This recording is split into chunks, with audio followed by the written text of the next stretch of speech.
Lance Rivera clapped back at Camron after the rapper turned sportscaster took some shots at him on social media over an interview he did with The Art of Dialogue.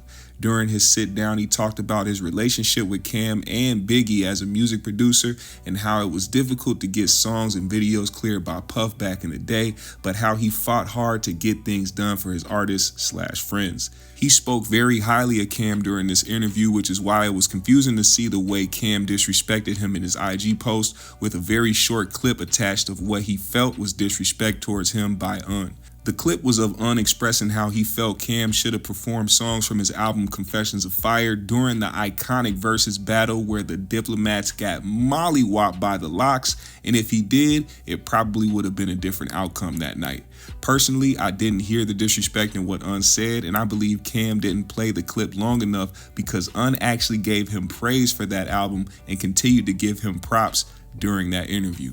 Before I play the clip of what Un said, here is what Cam wrote on IG Thursday night. Shaking my head, yo Lance Rivera, you might be right, but I would keep my opinion to myself, especially since I sent you over $20K in the last year because you're homeless and was sleeping on Jacob York couch freeloading. I felt bad for you. You too old to be homeless. Then asking for my connects for book deals, movies, etc. But I'll talk more about it on Talk with Flea. And don't try calling me neither. You opened this can of worms again, so let me tell more shit that I've never said. And I don't want to hear it wasn't that crazy. When a nigga help you when you down bad, it should only be I have nothing to say about Killer. That's my nigga. The comment section was overrun with people confused as to why Cam would go off on Un that way, because they also did not hear any disrespect or sideways comments from Rivera, which had people questioning Cam's motives, with some saying this was just an excuse to air out that he had to loan Un money and degrade him by saying that he was homeless, sleeping couch to couch. But here's the thing, Un did not let that go. When he heard about this, he quickly took to his social media to respond to Cam and the allegations against him. He posted on IG, Mr. Camron, because you posted your ill feelings towards me and then took down my response and blocked me, sucker shit, I'll try another way. Yes, you did give me $9,500, not $20K like you claim, which I thought was a birthday gift, not a loan. But as I told you then, I appreciated it. If you want it back, let me know. And as to me being homeless, my friend Jacob York, who has a $20K a month condo in Beverly Hills, graciously hosted me while I was in LA developing Fulton Street with Amazon Audible. And as it pertains to movie connections, I gave you the hookup check percentage credits. Let's do the Talk with Flea for real. I'm going to let you all decide how you feel about what Un said in his interview with The Art of Dialogue, and you can let me know in the comment section below. Check this out. Fast forward to some of the things that clash with me and Cam, when Cam says a lot of things about, about how maybe aggressive I was towards my vision of making Confessions of Fire versus his vision of making Confessions of Fire. Now, to some degree, Cam is correct, but I just want to make it clear that my only firmness with Cam at the time was, in order for you to sell records, you're gonna have to make a single, right? And coming from where you come from and being the rapper who you are, you haven't really grasped the whole idea of what that means and what that takes, right? So yes, you're doing an incredible job. You're an incredible job. I'm challenging you on your, me and Cam used to have this inside joke about how he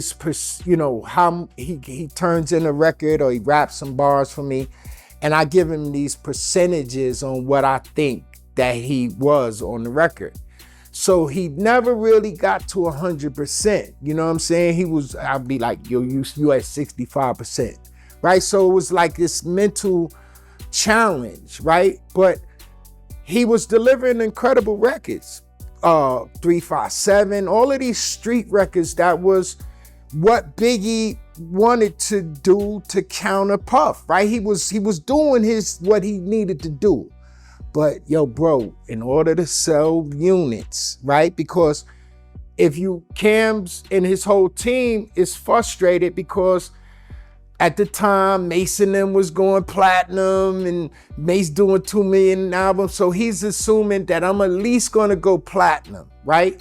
And it's like, but singles make you go platinum, right? So at some point, through, these challenges of that's not a single, that's not a single, that's not a single. These are all dope street records. Yes, we're gonna put them out. We're gonna shoot videos at no cost to you. It's not gonna affect your budget because I'm gonna take it from the soundtrack budget. So none of this, all of these songs and videos that you putting out, it's at no recoupment to you, right? So I'm using what I know how to market and promote all of y'all together using this soundtrack money and all of these things, right? So all of a sudden I say, well, let me go back to how I was taught.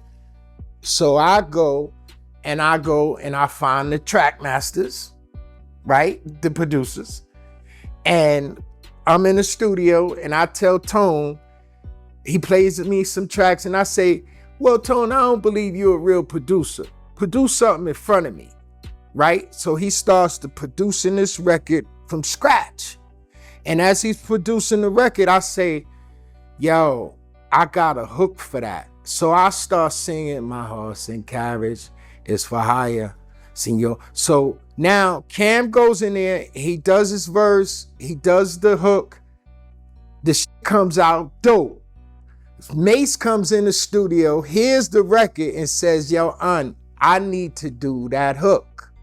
So I'm like, man, first thing in my mind is I'm saying, I'm gonna have to go through Puff.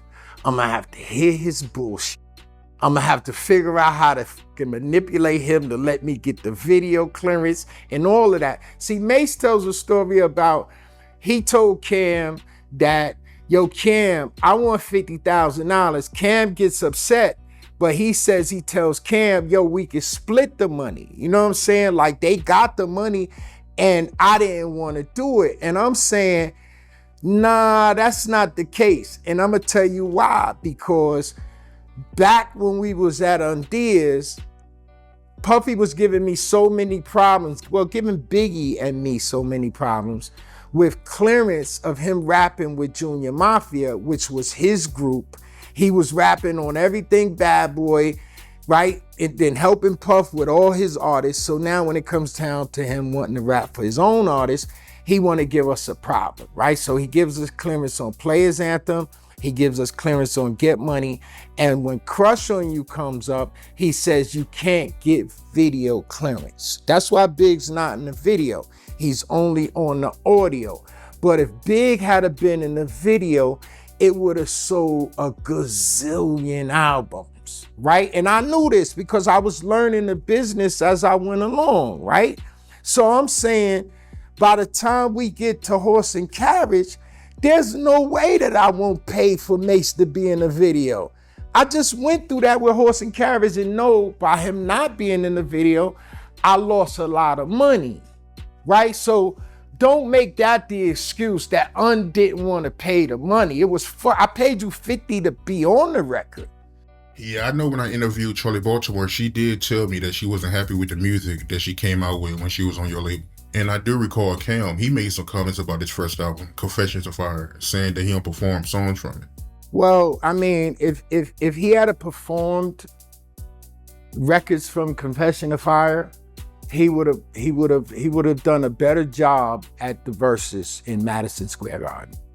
Because all of those records from Confession of Fire was #1 records in New York City.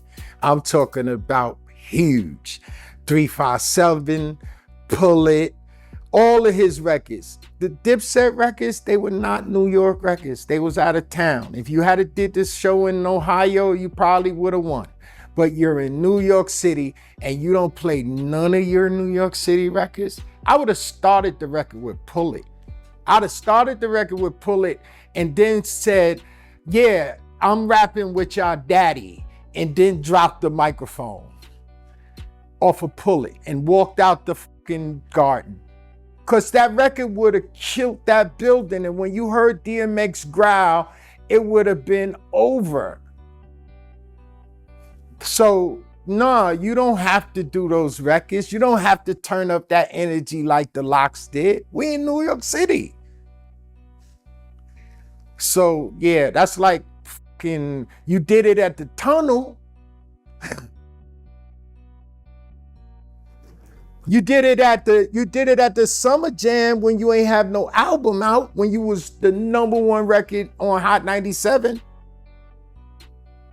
All of these records that you don't care to do, and how big they were to your career. Like, I don't care what anybody has to say.